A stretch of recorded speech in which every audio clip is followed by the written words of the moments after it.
PD Beats here from Pop Turn. It is speaking to artist Ari Abdul. Ari, welcome to the show. Thanks so much for being here. Thank you for having me. I'm so honored to be here. I mean, it's so exciting. I mean, you're on tour right now. You're playing a show tonight. I mean, this is really cool because you're like performing in front of people like in a couple of hours, right? Like, is it kind of one of those things where like, do you wake up in the morning and it like starts to hit you, wow, I'm performing in front of people? Or is it like maybe like 2 hours before where it really starts to hit you more? Or is it an all day thing?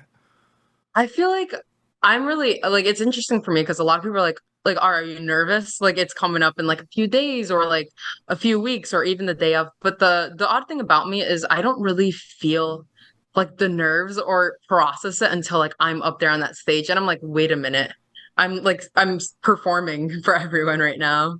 Yeah, and it's such a crazy thing, and it's interesting because at some point we all fall in love with music as a listener, and then at some point that kind of changes to wanting to play music and perform music, right? When did that kind of officially start for you? Would you say were you like were in that transition of being a big fan of music to like I want to do this one day and like perform music?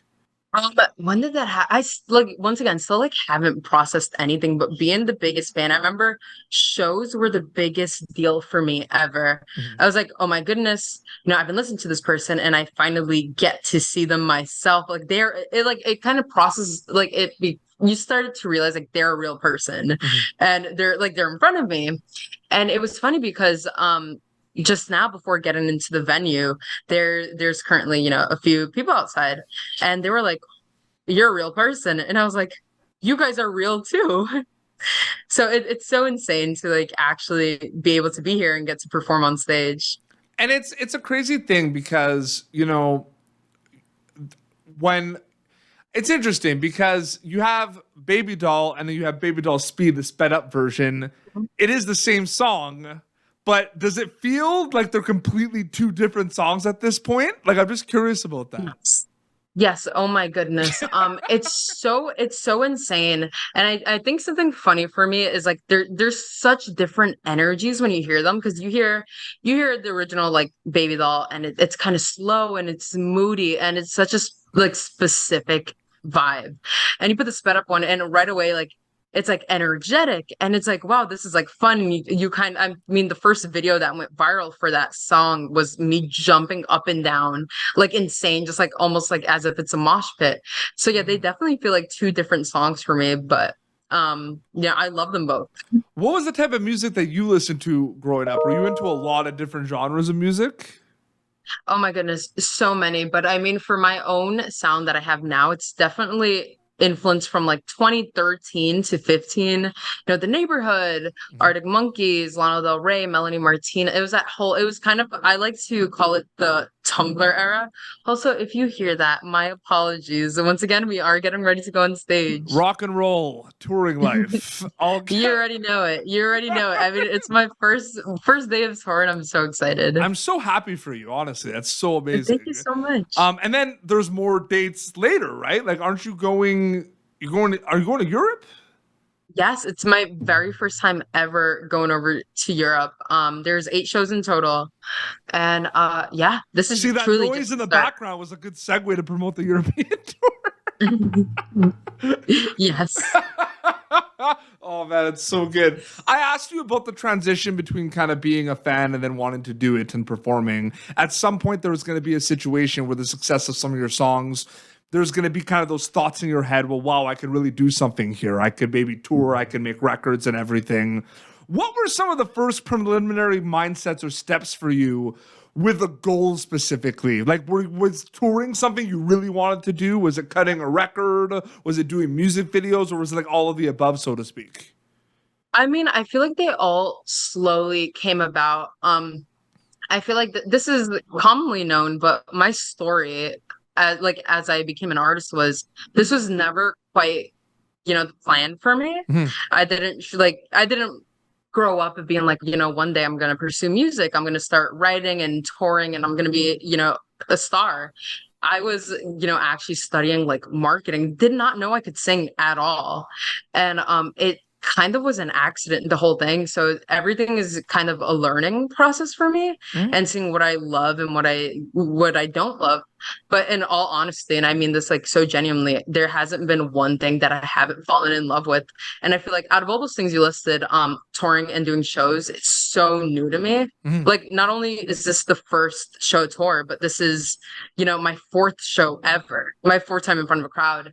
And every time I do it, it's kind of like this high that you get, like a performer's high, and you're like, oh my goodness, I want to do that again and again, and it's so fun. Well, the reason why I asked you at the beginning of the interview if it's like an all day thing, or is it just like an hour or two before going on set, performing your set thing, is because I used to be in stage crew for my like high school like theater productions. I was like the light operator, follow spot. I was like the crew, and I wasn't even performing, but I would wake up in the morning and they'd be like evening shows, and I would like be excited that we were like performing in front of people like the whole day. Like, I'd be eating breakfast, being like, wow, we have a 7:00 show tonight. Like, I'm pumped. You know what I mean? Like, there's like an energy the day of a performance, isn't there? Yeah, absolutely. Absolutely. And it's super exciting. It's kind of nerve-wracking, but in the best way, because it's like I get to perform in front of, people that actually, listen to the music and show me so much support. And I mean, I'm here because of everyone here. So I'm beyond grateful to, get to do it tonight. And I'm so excited. Everyone always talks about BABYDOLL and BABYDOLL Speed. Stay is my favorite Ari Abdul song. I want to know a little bit about that song, just as a fan of the song specifically. Is there anything you could tell me specifically about that song? First of all, I want to say that is also my favorite song. So I'm so happy it's also your favorite song. It's a great song. It's a bop. I like it.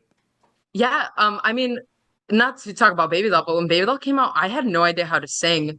So I feel like Stay was such a shift, because it was like, hey, I've done this before. Let me pour my heart and soul into this song and freaking do it.